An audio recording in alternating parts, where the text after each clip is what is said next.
Hi நண்பா, welcome back to SS unique. Thalapathy 69 படத்தோட shooting பார்த்தீங்கன்னா இப்போ திருப்பூரில் போயிட்டு இருக்கு. ஒரு முக்கியமான ஃபைட் சீன்ஸை தான் ஷூட் பண்ணிட்டு இருக்காங்களாம். அண்ட் ரீசெண்டாக பூஜா ஹெக்டே அண்ட் தளபதியோட சீன்ஸ் எல்லாம் மகாபலிபுரத்தில் உள்ள ஏவி ஐடி காலேஜில் ஷூட் பண்ணாங்க. அங்கே ஷூட் பண்ணது டாக்கி போர்ஷன்ஸ். அதை தொடர்ந்து இப்போ ஆக்ஷன் சீக்வன்ஸை ஷூட் பண்ணிட்டு இருக்காங்க.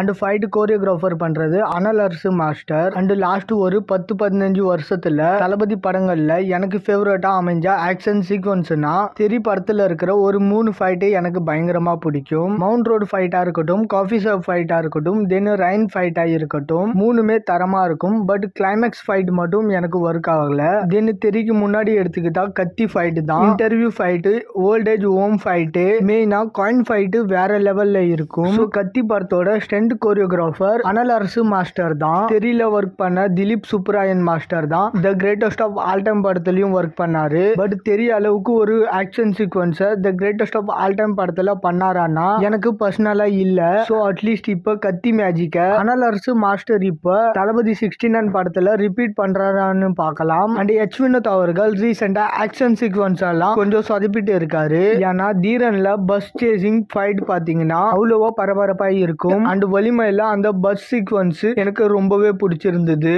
பட் ஆனா மத்த ஃபைட்ஸ் எல்லாம் பெருசா ஒண்ணும் இருக்காது. அதுலயும் ஒரு சில ஆக்ஷன் சீக்வன்ஸை அப்படியே ஆலிட் படத்துல இருந்து காப்பி வேற அடிச்சிருப்பாங்க. சோ தளபதி 69ல சும்மா பறக்க விடுறது ஹெலிகாப்டர்னு இல்லாம எச் வினோத் அவர்கள் தீரன்லயும் அனல் அரசு மாஸ்டர் கத்திலையும் கிரியேட் பண்ண மேஜிக்கை ரிப்பீட் பண்ணணும். ஹோப்ஃபுல்லி பண்ணுவாங்கன்ற நம்பிக்கை இருக்கு. ஓகே நண்பா, இந்த மாதிரி தளபதி 69 பத்தின அப்டேட் தெரிஞ்சுக்க மறக்காம எஸ்எஸ் யூனிக் சேனலை சப்ஸ்கிரைப் பண்ணி சப்போர்ட் பண்ணுங்க. இதோட வீடியோ முடிச்சுக்கிறேன். ஓகே, பாய்.